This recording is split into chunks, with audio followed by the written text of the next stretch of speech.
One of my favorite things about quilting is learning new tips and tricks. And this is one of my tips. I learned this in a class that I took from Donna Lynn Thomas one time.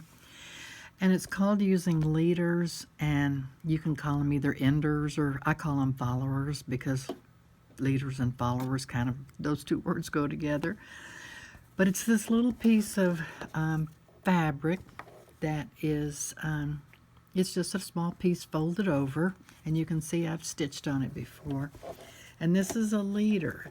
So before you start your project, you put this under your needle and you run it right out to the edge, and then you can start your sewing or quilting, whichever you happen to be doing. I'm getting ready to make binding, so I want to show you how to make binding at the same time.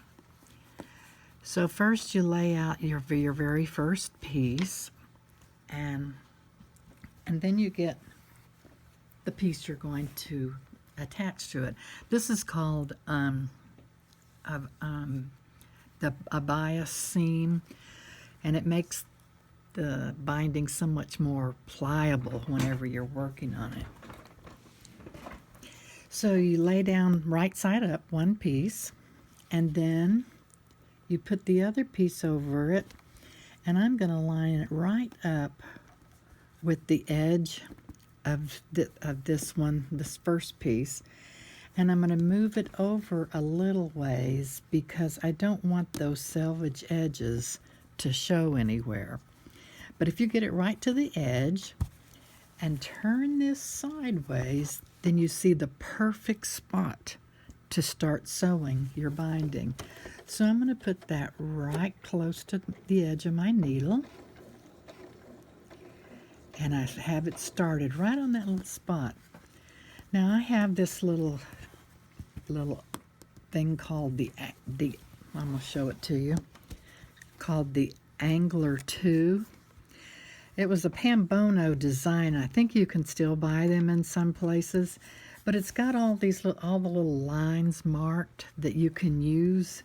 And one of the things I use it for the very most is lining things like this up, because this line lines up with the needle on my machine. So if I sew a straight line, if I sew it right to there and keep this as I go, you can see that it follows that line, and then your thread and needle come out right across the point where you wanted it to come out.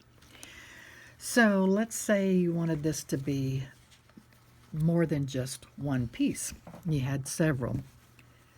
You fold it back over, so turn it over so that it's just folded once, and you bring the other end of that second piece right back up here. And then you take that third piece you're getting ready to work on, and once again line it up with the edge of your fabric, and this one goes face down, of course.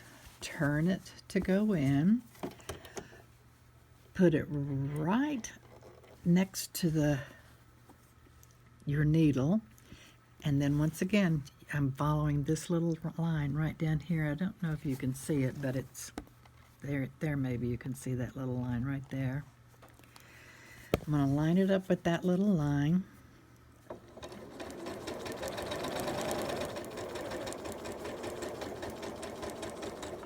Okay, now that's make some perfect little angled marks, and I'm ready to take this off because that's all I want for right now. So now you have an ender, or a follower as I call them. You put that under your machine again, sew out. Now let me tell you what this does. As you finish, you can take your scissors around and just clip that piece off. Now the binding that you made is free, and you still have a follower in here. Well, now it becomes a leader, because the next time you put something in, you start with it there. The point of followers and leaders are twofold. They make your room stay a lot tidier because all those threads that you've sewed on here are not cut and thrown over your shoulder on the floor to vacuum up later. And the other thing that makes them perfect is if you're not sewing on a really new machine, and even this one is a pretty new machine. I haven't had it long, and it's new. But sometimes the thread will goober up on the back, and I hate it when it does that. I just hate that. This solves that problem. It also, actually, I guess I should have said threefold, because it also helps if you come to those corners, like, I'll put one up here. Like, say you were sewing something together and that you had to start on that little corner that was just two pieces side by side. And you know how I'll sometimes shove it down in the hole where your needle goes and gum up the works and you have to work to get it out? This saves that also.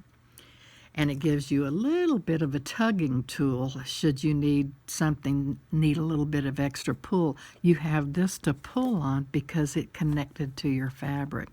And then I chain piece everything, just like I just did the binding, where I did one and then the other. I would do all of my binding, even if there are 8 or 10 of them, one after the other, and then I have them all together, and I can cut them apart between the pieces and iron out the folds and make my binding.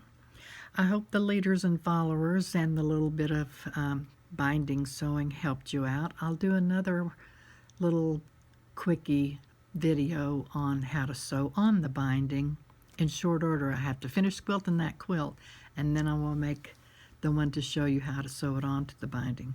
Thanks.